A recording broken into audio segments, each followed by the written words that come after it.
of the South, the crown jewel of these lands. We had barely laid the foundations of Tainted when Seawall and his men had already built a lighthouse, eager to guide our ships to them. He always had a competitive spirit. Of course, it helped that he took every sailor from the homelands with him, along with a handful of knights, so they could learn from one another. And thus, the Keepers of the South were formed. I decreed that every sworn keeper would stand as an equal to a Knight of the Round Table. I doubt they still honor that law. But I am glad to see the keepers grown. In my time, there was only a lighthouse and barracks. It was supposed to be a reminder. The sword was never just steel. It was a symbol of what we stood for. Strength, justice, the will to carve a path forward. A weapon, yes, but also a promise.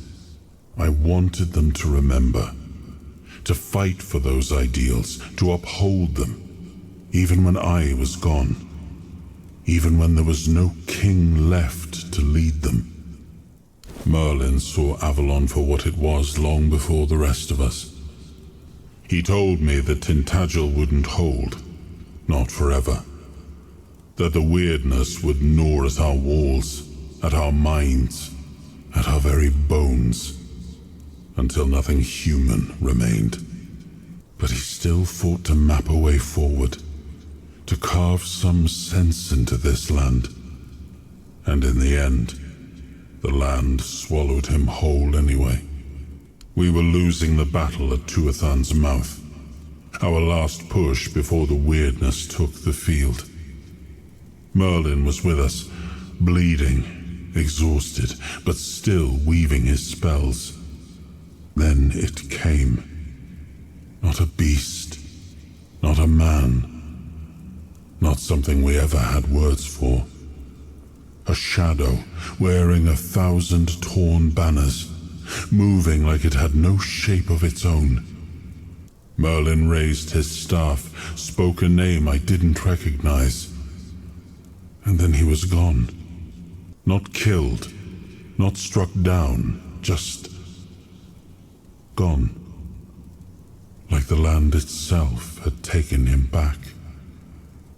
He might have been, but I don't recall us ever meeting in person. Merlin had many apprentices, and Nimue was the most gifted among them. But even she never spoke in my presence.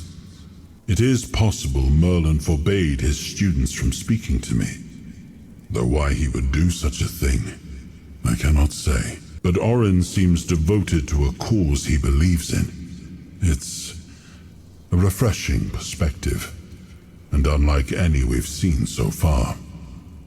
Honestly, I had hoped his discoveries might help me recover some of my lost memories. Sadly, they did not. I remember what Merlin and I chose to do. I simply thought I could reconstruct the reasoning behind our decision. But it seems even Orin wasn't certain of that. I regret that Merlin didn't share his thoughts and decisions with his apprentices. They might have helped us now, on this journey. I'm not ready to answer that question. And I sense the final decision won't be mine to make. You're more important than you think, and our fates are bound together to the very end. In the end, Orin's opinion may not even matter. Like many things in Avalon, it seems. But yes, they used to be quite influential. Sometimes unnervingly so. They had the ears and hearts of the people, and they made them rather bold in voicing their opinions. As you can imagine, we didn't always see eye to eye.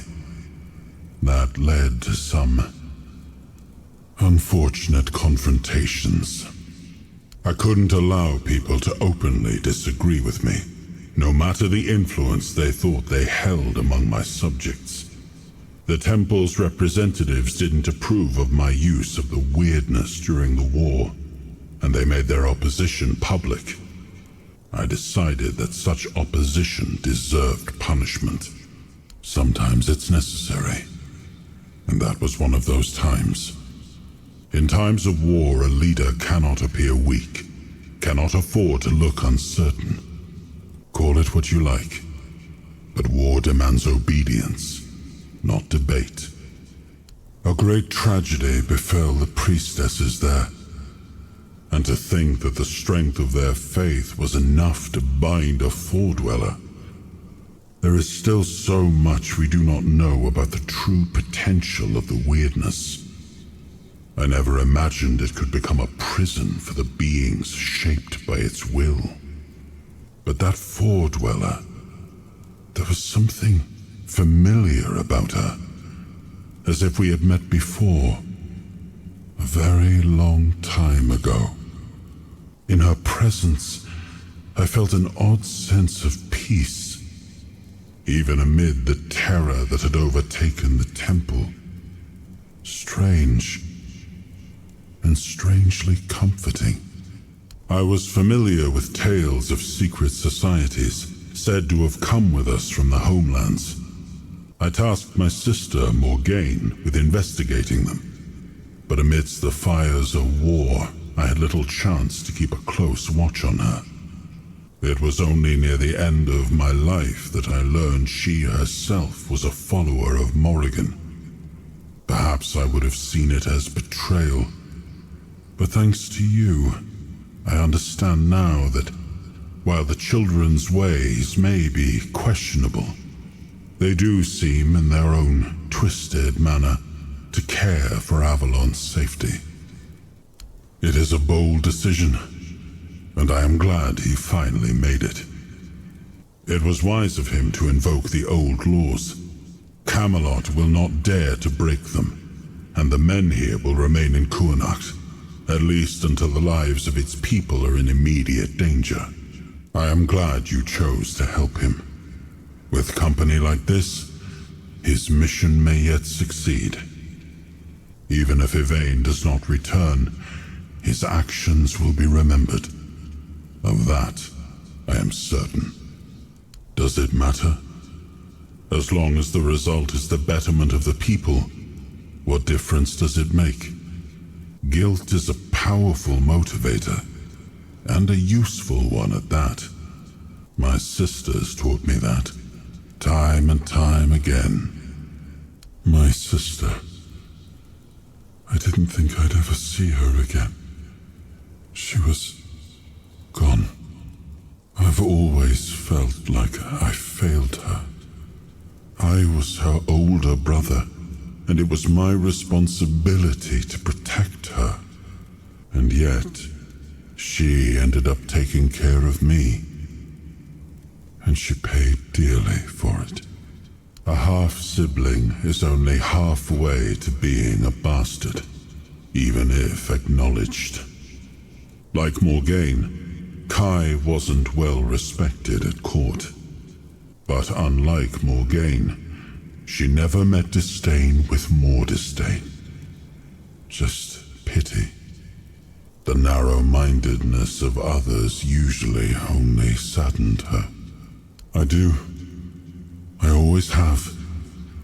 She always stayed calm, no matter what was thrown at her. I don't think I ever saw her hesitate. When she made a decision, she was certain. I miss her presence, and her counsel. Maybe things would have turned out differently if she'd been by my side. Morgaine was proud, and she wore that pride like spiky armor. She was also stubborn, never able to admit she was wrong. Kai was different. Softer, but not weak. Quietly unyielding, full of unwavering conviction. Sometimes I envied her for that. But most of the time I was simply grateful. I'm still not sure. Kai always stepped into whatever role was needed and made it fit her perfectly. Blind devotion was never something she sought, but if she thought it served a purpose, I know she wouldn't hesitate. I want to see her only as my beloved sister, but that was never all she was.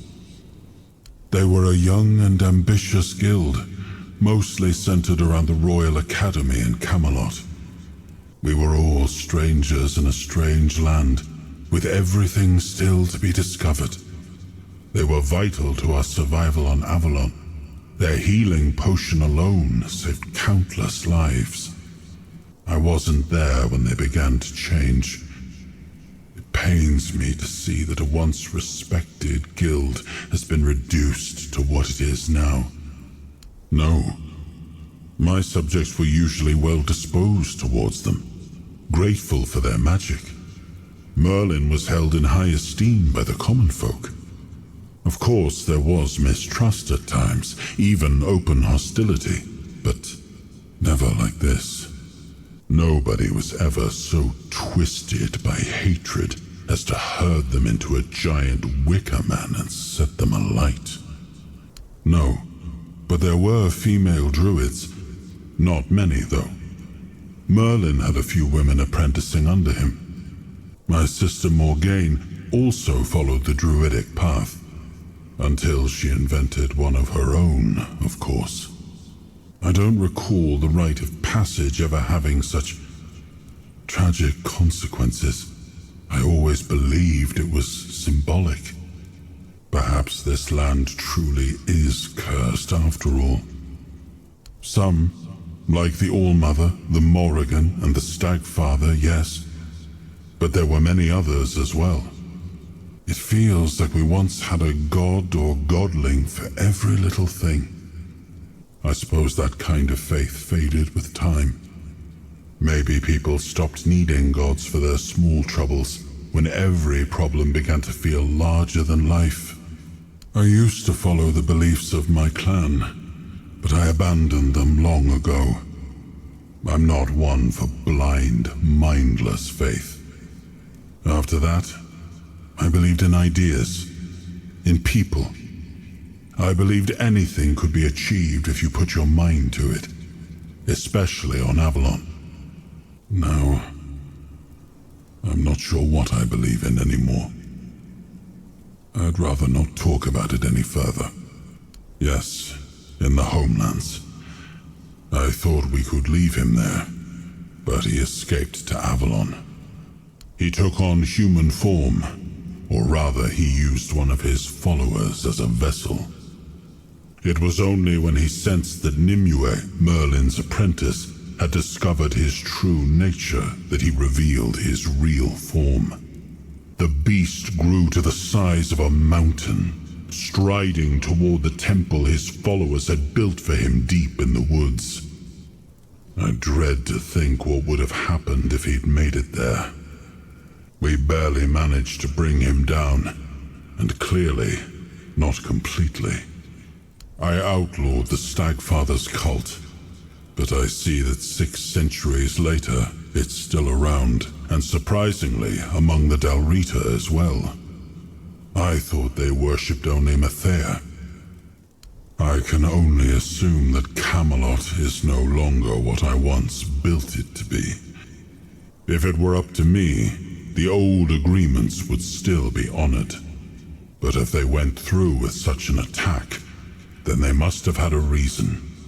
I suspect it was the need to secure resources in case the weirdness thickens. All signs point to that. The men here in Kuanacht, the assault on the Gunvalder, and we don't yet know what else they've done. Don't ask if I would have done the same. We cannot truly know what the situation in Camelot is like now. War never makes sense. It is a tool for survival. Had I refused to wage war against the Four-Dwellers, humanity would never have survived on Avalon. So if Gurfhanna declares war on Camelot, Avalon will once again drown in blood. But don't ask me what I think of it. Through your eyes, I see that Camelot is no longer the place I left behind. When I gave the forlorn swords to the tribes of the Dalrita, there was nothing of substance here. A few abandoned giant caves, the occasional lone pillar, nothing more. What stands now must have arisen after my time. And I must admit, I'm impressed with how they've made it their own. Their resilience speaks for itself. Your decision was just. Imprisoning the Four-Dwellers for centuries. I would never have expected such a thing from Ephraim the First. It is true that during the war, the Four-Dwellers were our greatest foes. Yet I could never have imagined enslaving those who came in peace, who sought only to learn from us, to speak with us. If the Stone Wardens were founded on such dishonor, then it is only fitting that they pass into memory with the death of their last member. That is without a doubt the work of the throne he sat upon. It is carved into the lone pillar, a very powerful artifact, more powerful than I had ever imagined. The lone pillars have long emanated a powerful energy that we never fully understood. At first, we thought they worked like menhirs, but when they showed no such properties, we paid them little mind. And once I gifted those lands to the tribes, our access became limited. Still, I know the lone pillars once served the giants as a conduit for the Four-Dwellers' will. When the time came for them to depart, the giants would approach a pillar and surrender their life force to it. They believed that by doing so, they would merge with the weirdness and become immortal. And after what happened to Thrigva, I'm beginning to believe they might have been right. No, how would I? The tribes were our allies, but they commanded their own forces. The truth is, that war made monsters out of us all. The Four-Dwellers weren't just any normal enemy. The way they looked, the way they wielded the weirdness, to many, they seemed almost godlike. I don't condone what the Volker did, but sadly, I understand it. Now you ask me, when it was your choices and actions that led to those consequences. Not all of the Dalrita came, and this is surely not the outcome Gurfhanna hoped for. But since you ask for my thoughts, the Dalrita united would be an unstoppable force. If we wish to avoid bloodshed, perhaps it's good that not everyone followed the voice of the tribes.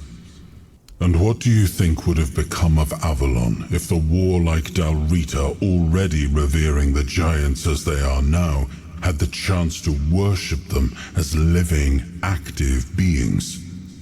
The giants were too powerful to remain among us, especially on lands gifted to the tribes of the Dalrita. There were those among us who demanded their complete destruction. That I would not allow. It was already punishment enough that they enslaved their own children and used them as a bargaining tool. I do not blame the Theod mother for her anger. She has every right to it. At the time, I saw no other way. We had no way to control the giants, and we couldn't allow them to form an alliance with the Four-Dwellers. So we resorted to deception. The giants are cunning creatures. Had we not gained the upper hand, they would have turned on us at the first opportunity.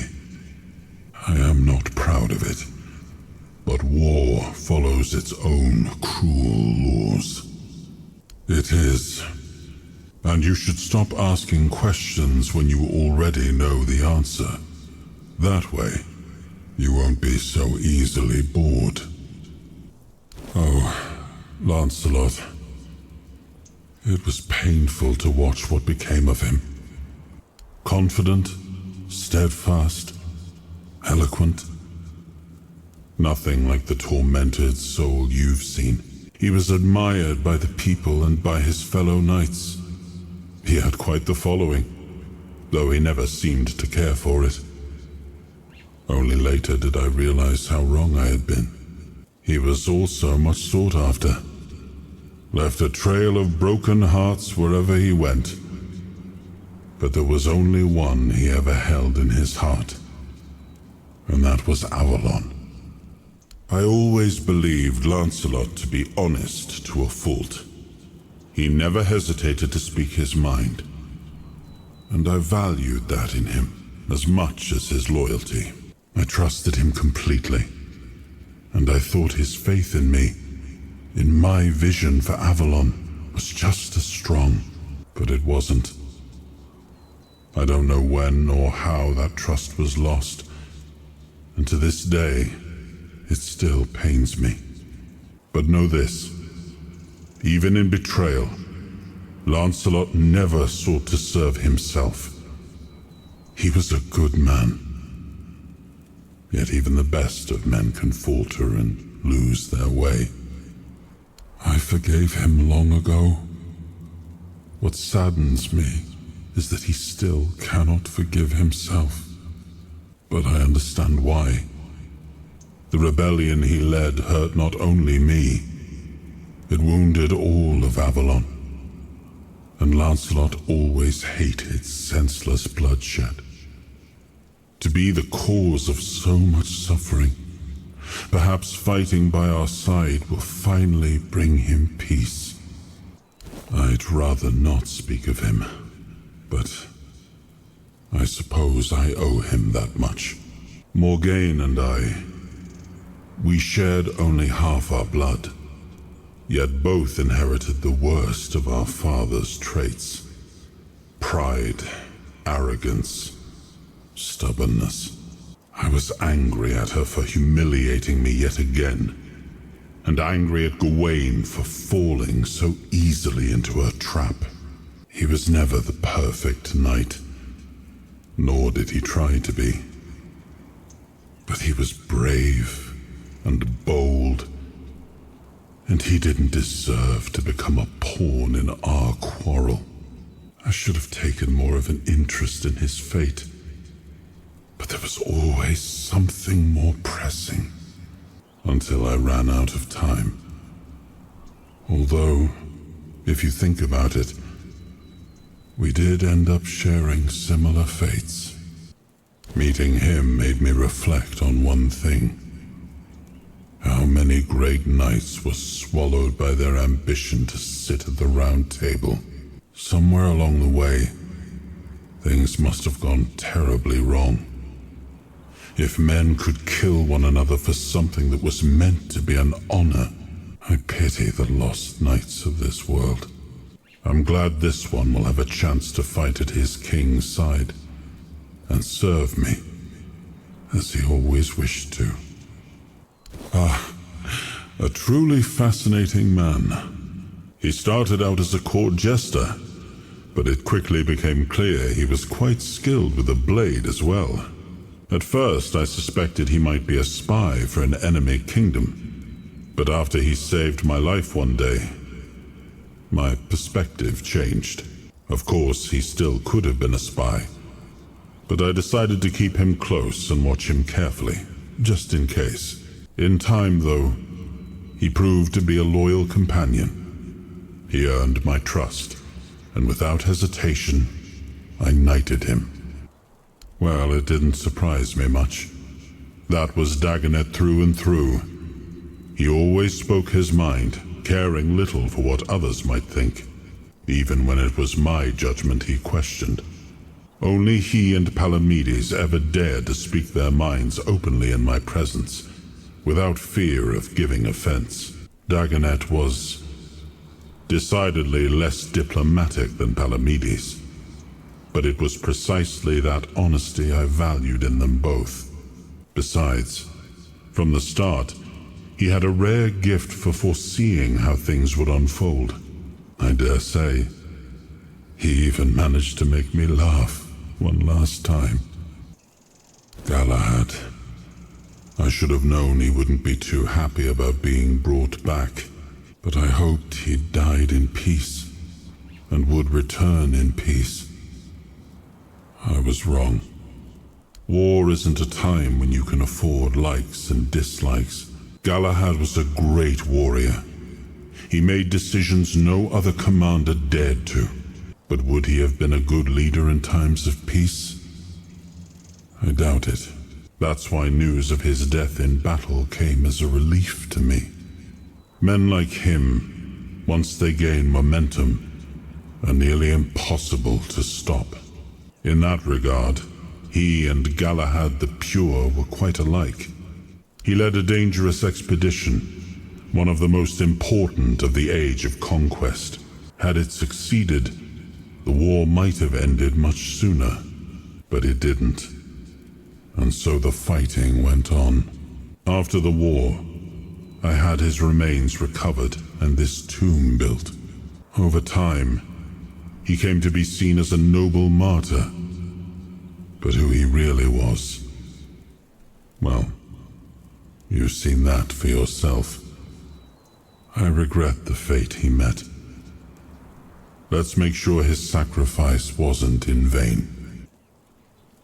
I'm astonished, and it's hard to find the right words.